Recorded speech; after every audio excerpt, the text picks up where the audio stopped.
1407 Asti. We're outside with John West. John West, tell me what happened along here Well, and what we had to do here. the original wood that was up there had deteriorated and rotted, Uh-huh. and from water damage from the top.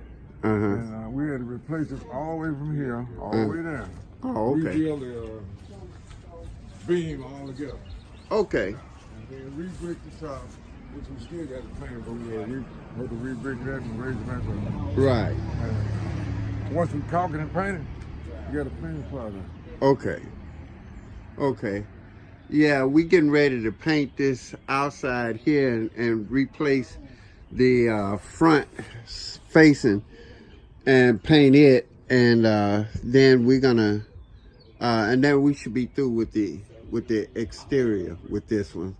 All the rain has stopped and what have you. Spray this yard, this grass, get it cut, and we'll be ready for some tenants. Everything is up and running and the leaks have stopped. So 1407 Asti signing off.